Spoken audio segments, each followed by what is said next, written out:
The forbidden cave loomed before them, its entrance a gaping maw of darkness.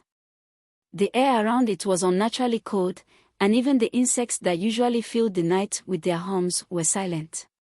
Ikin gripped his spear tighter. He had heard stories of this place, tales of lost souls, whispers in the dark, and spirits that lured men to their deaths. Now, he was about to walk straight into it. Chijioke swallowed hard. Are we really going in there? We don't have a choice, Ikin said. If the thief is hiding the relic here, we have to find it before the guardian spirit kills everyone. Taking a deep breath, he stepped inside. The cave swallowed them whole, the dim torchlight casting eerie shadows on the stone walls. The deeper they went, the more unnatural the silence became. Then, they heard it, a shuffling sound, deeper inside. Ikin raised his hand, signaling Chijioke to stop. He strained his ears. Someone, or something, was in here with them. Then came a whisper. A voice. It is mine, mine alone. Ikin's heart pounded. The thief was here.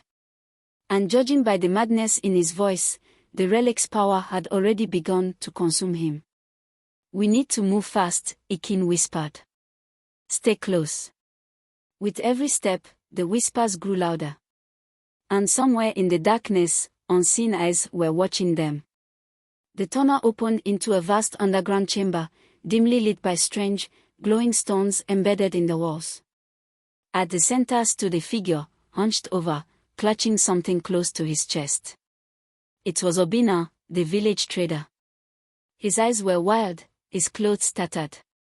And in his hands, wrapped in cloth, was the stolen relic. Ikin stepped forward. Obina. What have you done? Obina let out a raspy chuckle, stroking the relic like a treasured possession. You don't understand, he whispered. The power, it belongs to me now. Chijioke raised his spear. Give it back, or we will take it from you. Obina bared his teeth.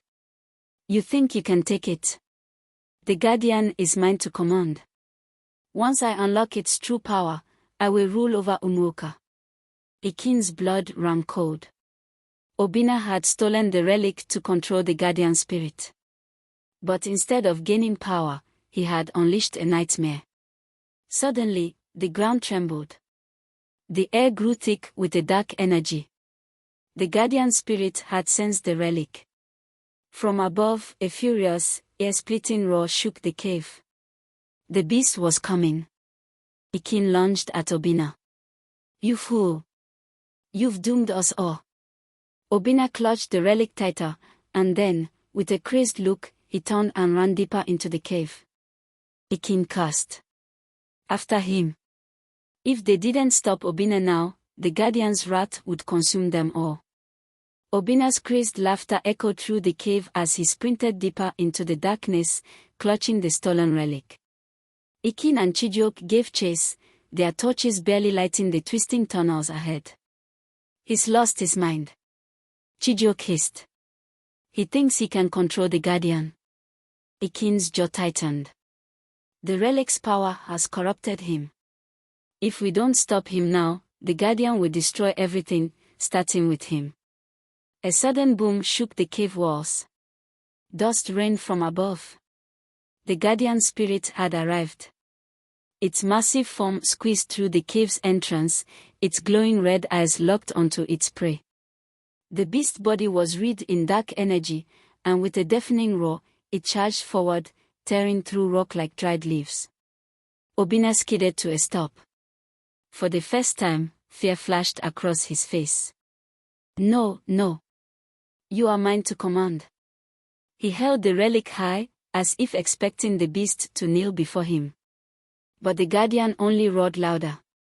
Obina's mistake was clear, he had stolen the relic, but he did not understand its power. He was not its master.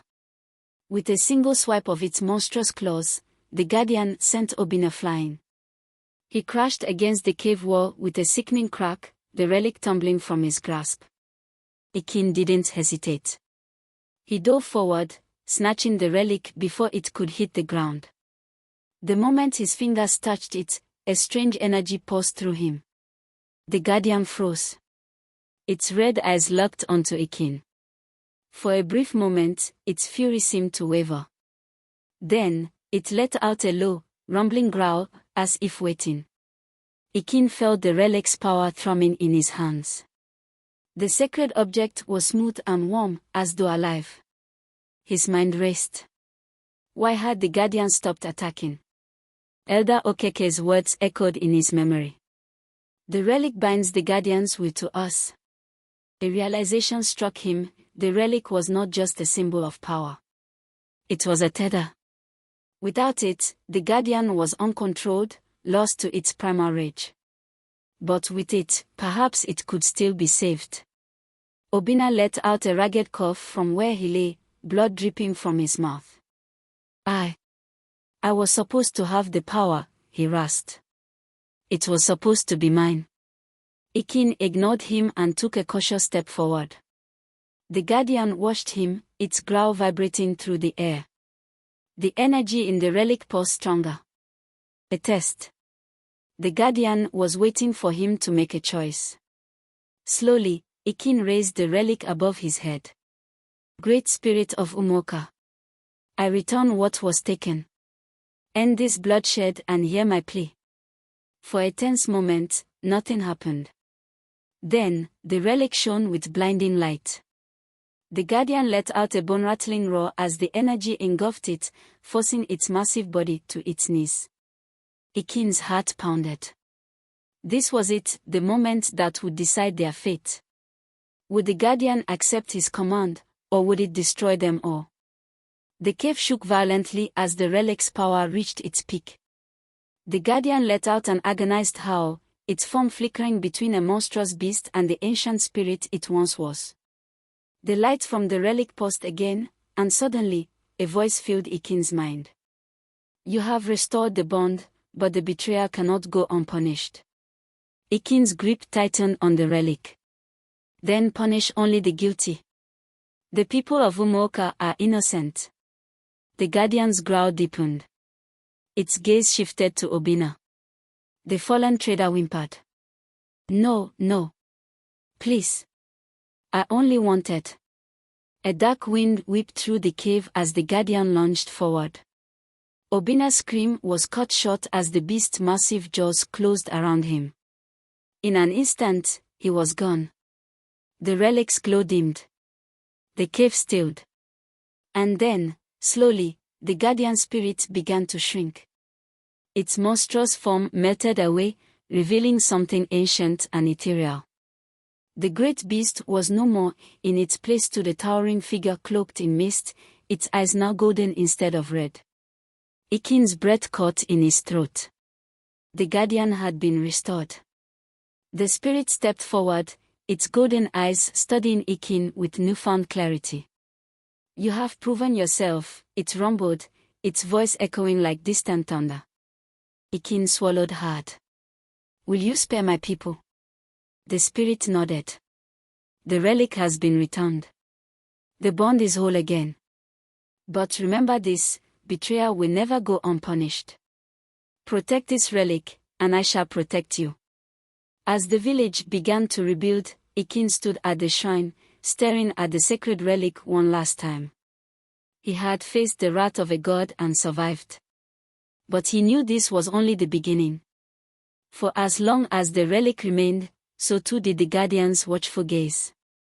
And should anyone dare to steal it again, the wrath would return.